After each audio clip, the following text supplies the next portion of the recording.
de 283.000 personas en situación de discapacidad. Estas cifras están registradas oficialmente y van variando según la disposición y según el tiempo. La gran mayoría de estas personas viven entre los estratos 2 y 3 y se ubican en las localidades Kennedy y Rafael Uribe Uribe.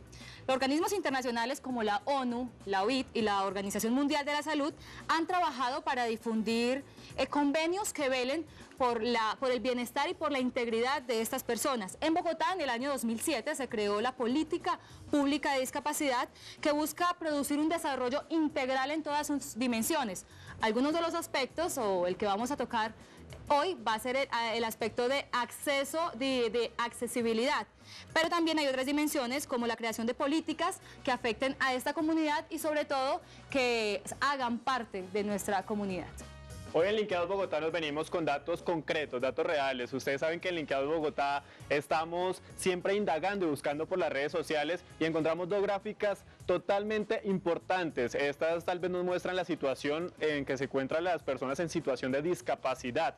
La primera de las gráficas es cuál es el nivel de escolarización que tienen las personas en nivel de discapacidad, con situación de discapacidad. Encontramos que el 37.520 personas completaron la básica primaria, seguida de 45.074 personas que tienen una básica secundaria incompleta y la máxima es 46.388 personas que tienen una básica primaria incompleta. Otra de las gráficas fue cuál es el aporte económico que las personas en situación de discapacidad dan o ejercen en el país, en Colombia. La siguiente gráfica, por favor. Esta fue que 42.610 personas en situación de discapacidad ejercen oficios del hogar, seguidas de 44.991 personas que lastimosamente no gozan de una pensión en este país. Ustedes saben que en Linkeados Bogotá hacemos preguntas y estamos haciendo encuestas en las redes sociales durante toda la semana. La encuesta de esta semana fue no precisamente una pregunta, fue una frase como de reflexión. Quisimos preguntar a las personas si al encontrarse con una persona en situación de discapacidad en el transporte público, ¿usted qué haría? El 95% dice que ayuda a la persona, frente a un 5% que dice que es indiferente y nadie respondió se conmueve, pero no le presta ayuda. Ustedes saben que el Linkeados Bogotá es un programa en vivo y en directo. Ustedes pueden empezar a comentar ya por las redes sociales, Facebook, Twitter, Skype o YouTube. No se queden callados y opinemos acerca de esto, que también somos país todos, ¿no, Diana? Sí, Amaury, lo que no se ve, sí se siente. Fabián y Yesenia perciben, viven y sienten la indiferencia de los ciudadanos de la capital. Véanlo ustedes.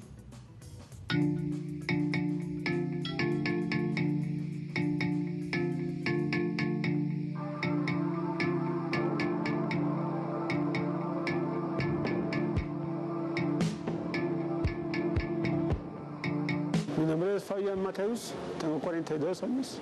Yesenia, y tengo discapacidad desde hace aproximadamente unos 8 años. Mi visión la empecé a partir del 2003 para acá.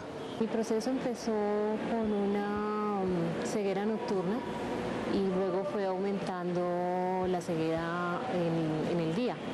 Es un proceso degenerativo que no tiene cura. Se llama retinosis pigmentaria.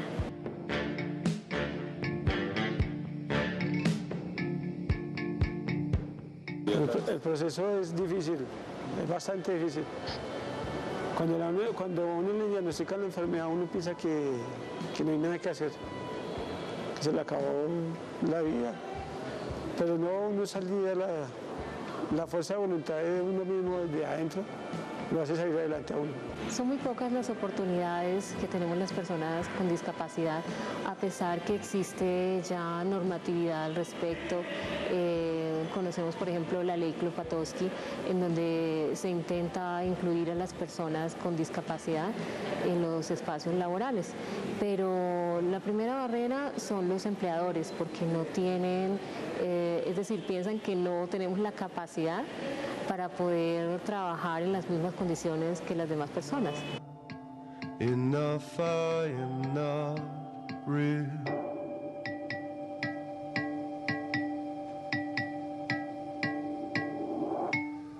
Go and let your ears define it tell me. No, la ciudad no está adecuada para ninguna discapacidad, para ninguna. Todos los que tenemos un tipo de discapacidad o en condición de discapacidad tenemos todas las dificultades posibles. Es abismal principalmente para el acceso al transporte público urbano en los buses, busetas, colectivos. La mayoría de las veces a nosotros las personas con discapacidad visual no nos quieren llevar. Sufrimos mucho para que paren, empezando por ahí, y luego cuando paran para bajarnos, para que alguien nos ayude, para que el Señor tenga la paciencia de esperar hasta que nos bajemos. En Transmilenio hay un poco, digamos que mejores facilidades de acceso, pero igualmente hay mucha indiferencia. El Transmilenio sí, un poquito más, se hace más fácil el trayecto, pero si se dan cuenta, la colaboración en los buses es muy poca. Nobody's protesting.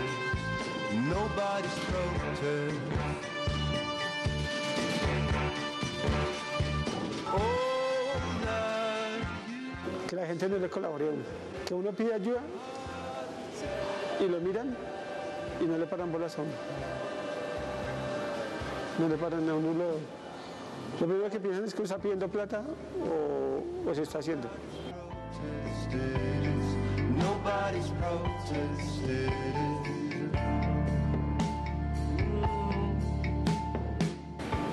No es una ciudad pensada para personas con limitación visual porque existen muchísimas barreras arquitectónicas, son innumerables. Digamos, los andenes son irregulares, existen a veces columnas que están como atravesadas, demasiadas escaleras, los huecos. Aquí, como es sabido por todos, se roban las tapas de las alcantarillas, de los contadores del agua. Entonces tenemos muchos accidentes en las vías públicas. Precisamente es uno de las principales barreras que tenemos las personas con discapacidad visual, el acceso a las vías públicas, a las calles y a los andenes. One of the reasons don't walk back, that's the spirit, blow you fellow. No, pues uno lo que quiere es que la ciudad sea más suave para uno y que haya más apoyo, ¿no? Más apoyo del Estado. Las personas con discapacidad tenemos mucho potencial y podemos incluirnos en cualquiera de los estamentos de la vida si nos dan la oportunidad de hacerlo. Lo que potencializa la discapacidad precisamente son las barreras. En la medida que esas barreras se eliminen, nosotros tendremos más facilidad para incluirnos socialmente, tanto en el estudio como en el trabajo, en la familia, socialmente. Dark like summer, can you read the sun to an old setting, telling public lies. Linkeados Bogotá, todos somos visibles y todos los puntos de vista también. Queremos darle las gracias a Giovanni Forero, él es intérprete de lengua de señas en Colombia, que nos va a estar acompañando durante todo el programa y que nos va a colaborar en toda esta expresión de ideas y que todos podamos opinar a la vez. Le damos también la bienvenida a Cristian David Briceño, del Consejo Nacional Juvenil de Sordos, a Marta Cecilia Riveros, trabajadora social del CRAC, del Centro de Rehabilitación para Adultos Ciegos, a Lorena Pechene, que también trabaja en el CRAC, a Ricardo Becerra, muchísimas gracias por estar acá, él es docente de la Universidad de La Salle, y a Gustavo Martínez, consultor en temas de inclusión a discapacitados. Muchas gracias a todos por estar acá. La primera pregunta con la que queremos empezar esta discusión es ¿cuáles son las principales barreras a las que se deben enfrentar hoy en día? Cristian.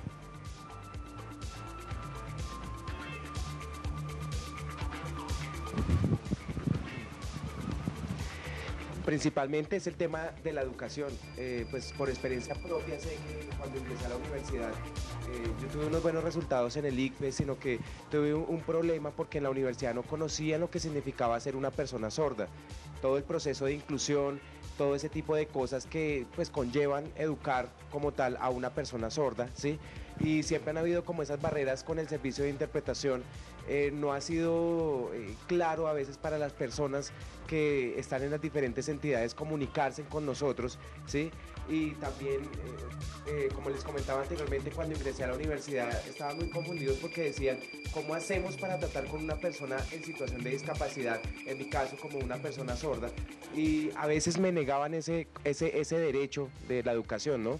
Y sabemos que mi primera lengua no es el español, es la lengua de señas. Mi segunda lengua sí es el español, pero las personas se asustan y se inquietan demasiado para atendernos a nosotros, para, digamos, educarnos como tal. Entonces, casi todas las universidades han tenido ese problema en el momento de atendernos a nosotros. Muchísimas gracias. Quiero hacer una aclaración y es que no se dice personas en situación de discapacidad, sino personas con discapacidad. Así lo dice la ley 1346 del año 2009, así que ese va a ser el concepto que vamos a hablar hoy en Linkeados. Profesor Ricardo, cuéntenos usted, ya conocimos el punto de vista de Ricardo, ¿cuáles son las principales barreras que enfrentan ustedes? Bueno, muchas gracias por la invitación. Barreras habría que categorizarlas un poco, ¿cierto? Porque pues encontramos barreras actitudinales, como lo mencionaba Cristian. Tenemos barreras urbanas, arquitectónicas, comunicativas, virtuales, incluso en la misma relación de las personas con las personas con discapacidad, en la parte actitudinal y comportamental. Pues ya Gustavo ahora más adelante podrá hacer mayor ampliación, pero sí vivimos en una ciudad que no está diseñada para todas las personas.